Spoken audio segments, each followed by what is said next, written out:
You can sit right there, ma'am. Ma'am, I see you're holding some papers. The jury been able to reach a verdict in any of these counts? Yes, sir. All right, if you would, please hand the paper to the bailiff. This is the moment every courtroom holds its breath for. Once the foreperson hands over the verdict form, months, or sometimes years, of investigation, testimony, and argument all come down to a few sheets of paper. Before we hear the result, what do you think the jury decided based on everything presented?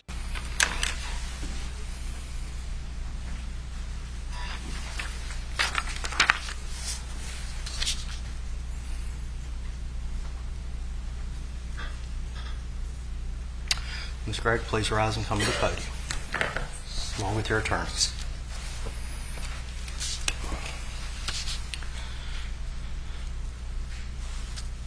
All right, the verdicts appear to be in proper form. Verdict of the jury is count one. We, the jury, find the defendant, Carly Madison Gregg, guilty of first-degree murder as charged in the indictment. 3 guilty verdicts announced back-to-back: first-degree murder, attempted murder, and tampering with evidence. But don't think it's over just yet. The judge still has to confirm that every single juror personally agrees. That extra step is called polling the jury, and it's a critical safeguard to ensure the verdict is truly unanimous. Count two. We, the jury, find the defendant, Carly Madison Gregg, guilty of attempted murder as charged in the indictment. Count three. We, the jury, find the defendant, Carly Madison Gregg, guilty of tampering with evidence as charged in the indictment. Please be seated, Ms. Gregg. Ladies and gentlemen, the jury is custom for the court to poll the jury. I have to do it each time. And for each count, I'm not being rude. The quickest way for me to get through this is to simply point at you and you answer out loud. As to count one, we, the jury, find the defendant, Carly Madison Gregg, guilty of first-degree murder as charged in the indictment. Beginning on the first row, ma'am, is that your verdict? Yes, sir, is that your verdict? Yes, sir. Ma'am, is that your verdict? Yes, sir, is that your verdict? Yes. Ma'am, is that your verdict? You got to answer out loud, ma'am. I'm sorry. Yes. On the back row, sir, is that your verdict? Ma'am, is that your verdict? Ma'am, is that your verdict? Yes. Sir, is that your verdict? Ma'am, is that your verdict? Ma'am, is that your verdict? Ma'am, is that your verdict? That verdict is proper and unanimous. As to count two, we, the jury, find the defendant, Carly Madison Gregg, guilty of attempted murder as charged in the indictment. Beginning on the first row, ma'am, is that your verdict? Yes, sir. Sir, is that your verdict? Yes, sir. Ma'am, is that your verdict? Sir, is that your verdict? Yes. Ma'am, is that your verdict? Yes. On the back row, sir, is that your verdict? Yes, sir. With the verdict officially entered into the record, the trial shifts into a completely different phase: sentencing. From this point forward, the focus is no longer on guilt or innocence. It's about determining the appropriate punishment under the law. Ma'am, is that your verdict? Ma'am, is that your verdict? Sir, is that your verdict? Ma'am, is that your verdict? Ma'am, is that your verdict? Ma'am, is that your verdict? Count three, we, the jury, find the defendant, Carly Madison Gregg, guilty of tampering with evidence as charged in the indictment. Beginning on the first row, ma'am, is that your verdict? Yes, sir, is that your verdict? Yes, sir. Ma'am, is that your verdict? Sir, is that your verdict? Yes, sir. Ma'am, is that your verdict? Yes, sir. On the back row, sir, is that your verdict? Yes, sir. Ma'am, is that your verdict? Ma'am, is that your verdict? Sir, is that your verdict? Ma'am, is that your verdict? Ma'am, is that your verdict? Ma'am, is that your verdict? All right. All three verdicts appear to be unanimous. The court will enroll the verdict. All right. All right, ladies and gentlemen, with you having returned a verdict of guilty in count one and count two of the indictment, we'll now proceed to the sentencing phase of the trial. State of Mississippi may call its first witness. Your Honor, the state has no witnesses. We would just ask that the court adopt the previous testimony that the jurors have heard, with the exception of we seek to introduce one photograph. All right. State wishes to move to adopt and incorporate by reference the record of the guilt phase. Is that correct? That's correct, Your Honor. Show your piece of evidence to the other side.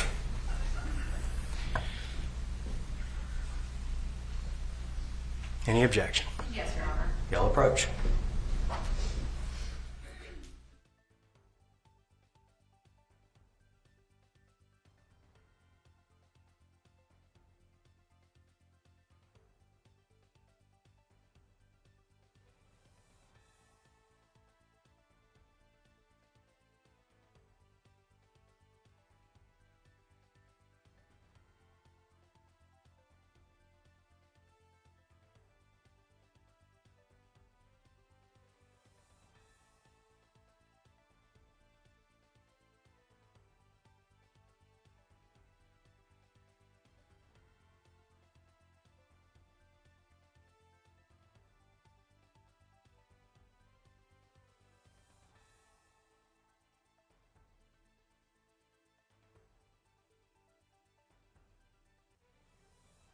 Notice how neither side is calling additional witnesses here. Instead, they're relying on the evidence the jury has already heard. That's not unusual in a sentencing phase, especially when both parties believe the existing record tells the story they want the jury to consider.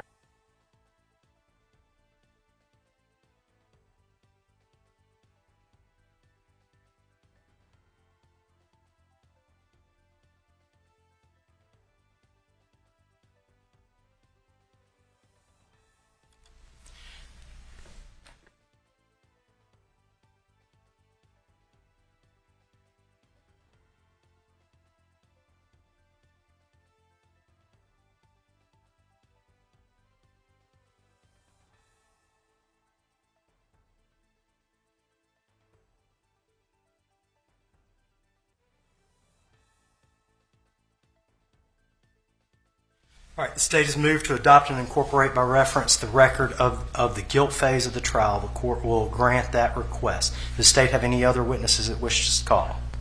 No, sir, Your Honor. All right, defense may call any witnesses. We don't have any witnesses, Your Honor. All right. With the defense not calling any witnesses, attorney's approach. Does the defense rest its case in chief as to sentencing? We do, Your Honor. Do you also move to adopt and incorporate by reference the record? We do, Your All Honor. right, y'all approach.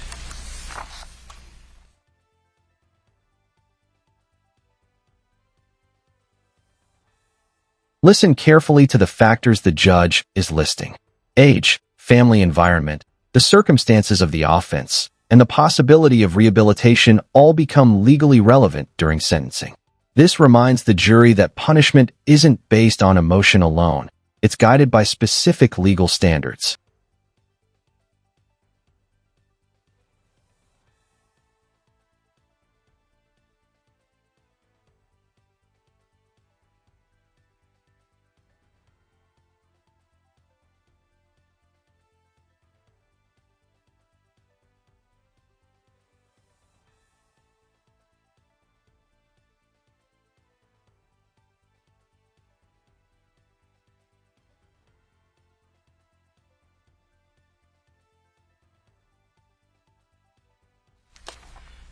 All right, ladies and gentlemen of the jury, with both sides agreeing to rely on the testimony from the guilt phase, the court will further instruct you at this time.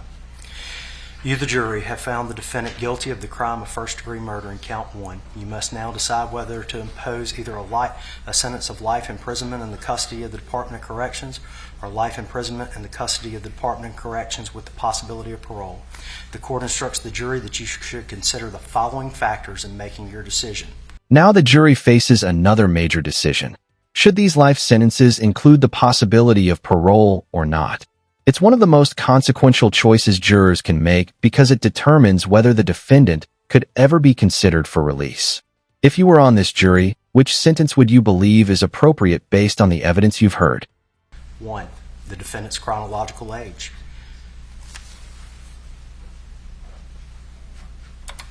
2. The defendant's family, home, and environment. 3. The circumstances of the homicide offense. 4. The defendant's incompetencies associated with youth. And 5. The defendant's possibility of rehabilitation. The court instructs the jury that when all 12 of you reach and agree upon the defendant's sentence for first-degree murder, you shall return the sentence in one of the following forms. If you agree to sentence the defendant to life imprisonment in the custody of the Department of Corrections, your verdict will be as follows. Quote, count 1. Quote, as to count 1, we the jury sentence the defendant Carly Madison Gregg to life imprisonment. Close quotes. If you agree to sentence the defendant to life imprisonment in the custody of the Department of Corrections with the possibility of parole, your verdict will read as follows. Quote, as to count 1, we the jury sentence the defendant Carly Madison Gregg to life imprisonment with the possibility of parole. Close quote. If you cannot agree to the sentence for the defendant as to first-degree murder, your verdict will be as follows. Quote, as to count 1, we the jury are unable to affix the punishment. Close quote. You, the jury, have found the defendant guilty of the crime of attempted murder in count 2. You must now decide whether to impose either a sentence of life imprisonment in the custody of the Department of Corrections or life imprisonment in the custody of the Department of Corrections with the possibility of parole.